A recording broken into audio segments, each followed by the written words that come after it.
Fala pessoal, boa noite, bem-vindo a mais um Papo de Oficial de Justiça, meu nome é Christian Didier. A gente vai fazer um comentário sobre o informativo 975 do STF, especificamente a decisão da primeira turma, que trouxe uma abordagem sobre o crime de desobediência, ato atentatório à dignidade da justiça e tipicidade. No caso concreto, foi o cumprimento de um mandado judicial de entrega de um veículo, a qual o depositário fiel se negou a fazer a entrega do veículo ou dizer onde ele estava, e aí ele incorreu em crime de desobediência. No caso aqui, nós vamos fazer uma leitura quanto à possibilidade de cometimento de crime de desobediência por ocasião de uma busca e apreensão decorrente de contrato de alienação fiduciária. Eu vou deixar toda a bibliografia, todo o material que eu usei como base na descrição do vídeo. Após a nossa abertura aqui, eu vou mostrar o que é que eu vou utilizar e se você tiver interesse em se aprofundar melhor no assunto, você vai ler todo esse conteúdo, beleza? Então, vamos ao vídeo.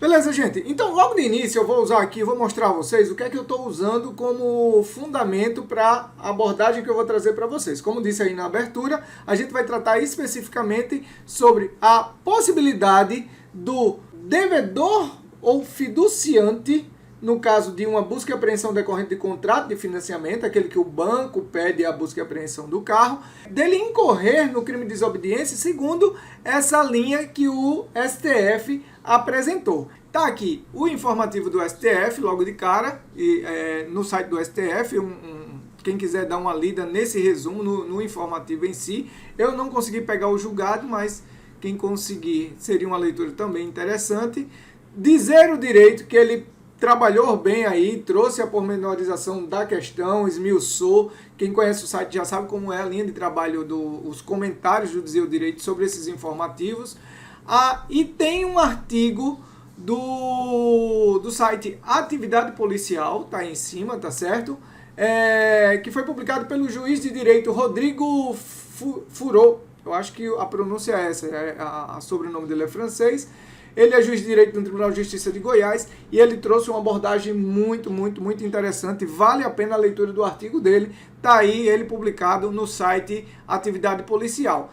Todos esses sites vão estar lá na descrição do vídeo, tá? Fora esses artigos e essas fontes aí, eu vou dar uma mostrada aqui em alguma coisa do artigo 4º do Decreto-Lei 911, do Código de Processo Civil, e vou trazer aqui também um conceito sobre o princípio da intervenção mínima. Estou usando aqui como bibliografia o livro do Rogério Sanches, tá certo? Manual de Direito Penal, parte geral, é a 5ª edição de 2017, beleza?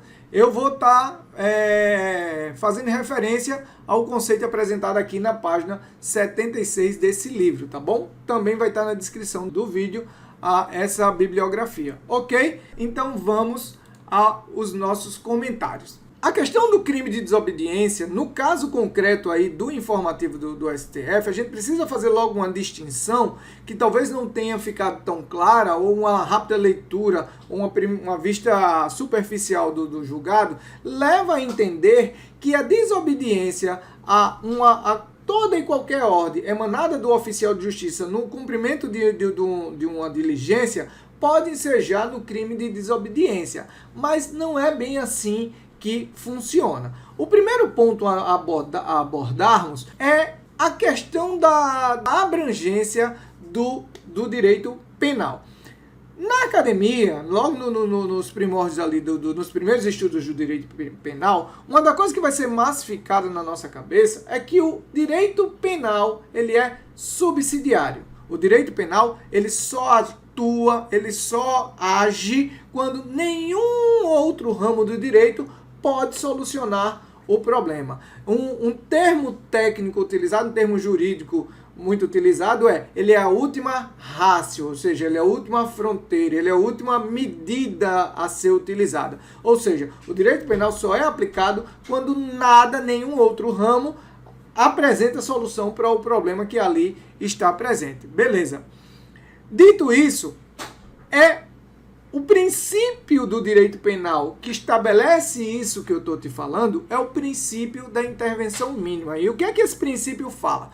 O princípio da intervenção mínima orienta e limita o poder incriminador do Estado, preconizando que a criminalização de uma conduta só se legitima e se constituir meio necessário para a proteção de determinado bem jurídico.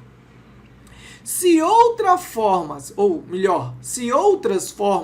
de sanção ou outros meios de controle social revelarem-se suficientes para a tutela desse bem, a sua criminalização é inadequada e não recomendável. Se para o restabelecimento da ordem jurídica violada forem suficientes medidas cíveis ou administrativas, são estas que devem ser empregadas e não as penais. Ou seja, como eu disse, o direito penal só vai ser utilizado, o legislador só vai criminalizar uma conduta, um bem jurídico, quando nenhuma outra disciplina do direito poder conter controlar aquela situação. Quando nenhuma outra disciplina do direito for suficiente para pegar o bem jurídico que foi valorado pela sociedade de tal forma a dar a retribuição necessária à violação daquele bem jurídico. Pois bem, dito isso, vamos ao tema do vídeo. Veja que nós estamos falando de um crime, o crime de desobediência, que está previsto lá no artigo 330 do Código Penal. Desobedecer uma ordem legal de um servidor público no exercício da sua função, você comete crime de desobediência. Pois bem, no caso concreto apresentado, que gerou essa jurisprudência, gerou essa decisão da primeira turma do STF, a questão que a gente vai ter que distinguir em relação ao fiduciante, aquele que está supostamente devendo a parcela do seu veículo que o banco solicitou a busca e apreensão, é que, no caso concreto do STF, a pessoa que estava com o bem era um depositário fiel.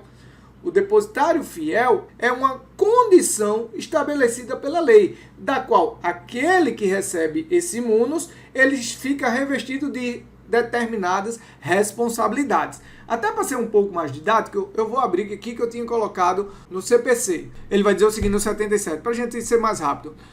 Além de outros previstos nesse código, são deveres das partes, de seus procuradores e de todos aqueles que de qualquer forma participem do processo. Inciso 4º, cumprir com exatidão as decisões judiciais de natureza provisória ou final e não criar embaraços à sua efetivação. O parágrafo 2º desse artigo vai dizer: a violação do disposto no artigo 4º constitui ato atentatório à dignidade da justiça. E aí preste atenção nesse detalhe. Ato atentatório da dignidade da justiça. Devendo o juiz, sem prejuízo, estou marcando aí na sua tela, sem prejuízo das sanções criminais, cíveis e processuais cabíveis, aplicar ao responsável multa de até 20% do valor da causa. Detalhe, a gente falou aqui de todos aqueles que fazem parte do processo de uma forma geral, todos aqueles que fazem o caput do 77 vai dizer, são deveres das partes, procuradores e todos aqueles que fazem parte do processo. Mas o código vai além. No artigo 161, no parágrafo único, ele vai dizer: o depositário infiel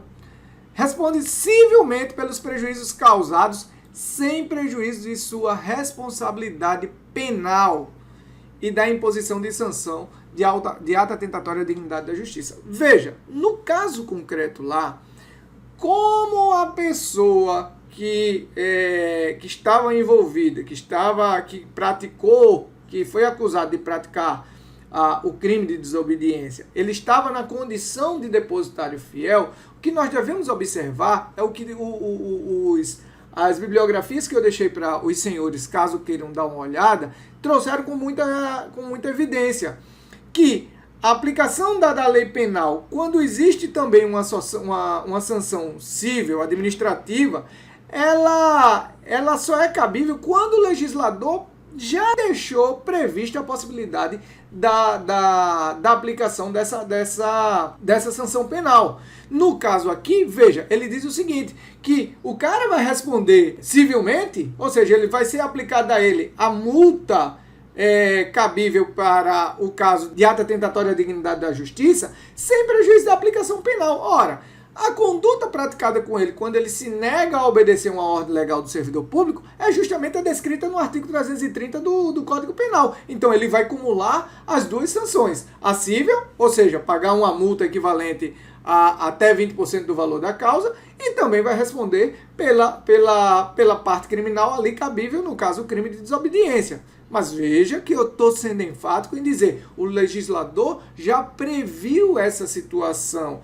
Os próprios comentários trazidos pelos que comentaram a questão, eles vão mostrar que o seguinte, quando a norma traz uma medida cível ou uma medida administrativa e não faz menção, o legislador não teve o cuidado de dizer que poderia ser aplicado também uma sanção criminal, apenas aquela vai ser aplicado. Ou seja, se o legislador não previu a possibilidade de uma aplicação de uma sanção penal, de um fato penal, não vai ser aplicado. Como eu disse, o direito penal só vai ser utilizado quando nenhuma outra disciplina do direito resolver a questão. Então, um exemplo clássico do Código de Trânsito Brasileiro, que a autoridade de trânsito manda o cidadão parar e pede a ele os documentos e essa pessoa se nega a obedecer essa ordem, essa pessoa não vai incorrer em crime de desobediência. Por quê? Porque o Código de Trânsito Brasileiro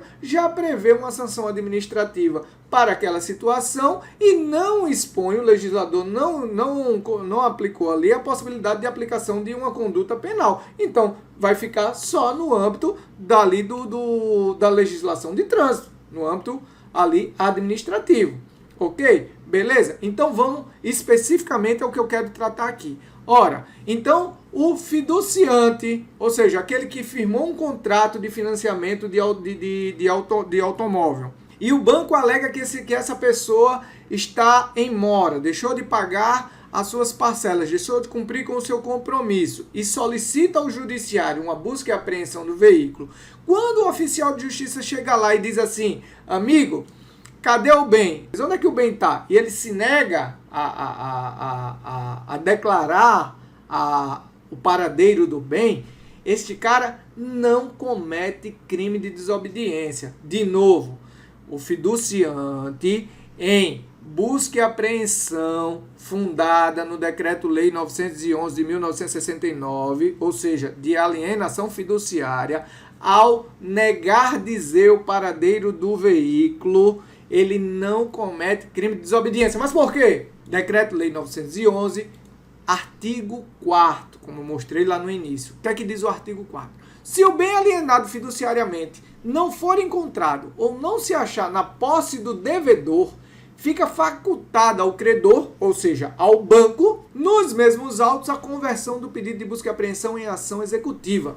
Não fala nada sobre a aplicação de outro diploma do direito. Ou seja, ele não faz menção, não diz que a conduta do cara em não dizer onde o bem está, ele poderá incorrer em uma sanção penal. Ou seja, já que o decreto-lei, já que a lei civil aqui no caso, ela estabeleceu ao banco uma alternativa para uma situação fática concreta, ou seja, se eu fui lá, cadê o carro? Não sei, nunca vi, não quero dizer. Tá, não está na posse dele, ele se nega, ou seja, se eu não encontrei o carro, o banco terá a possibilidade, segundo os termos do artigo 4º, de converter aquela ação de busca e apreensão em ação executiva. Ou seja, não há que se falar em crime de desobediência nesse caso específico. Ora, situação fática distinta dessa. Eu chego lá para cumprir um mandado de busca e apreensão decorrente de contrato de alienação fiduciária, mandado na mão, o veículo está dentro da garagem, ou o veículo está na porta do cidadão, e eu chego lá, chamo ele se aproxima, eu digo, um mandado de busca e apreensão para levar o veículo. O cara se nega a entregar, o cara entra no carro, o cara foge com o carro, o cara tenta esconder o carro. Esse cara cometeu o crime de desobediência. Mas por quê? Qual é a diferença? A diferença está no fato de eu ter ter encontrado o veículo, de eu ter localizado, de eu ter visto o veículo e ele causou um embaraço ao processo. Aí sim, ele desobedeceu uma ordem legal, porque o veículo estava ali e a obrigação, a determinação, uma vez encontrado o veículo, seria a entrega dele, ou seja, o fato em si, esse contexto não tem previsão.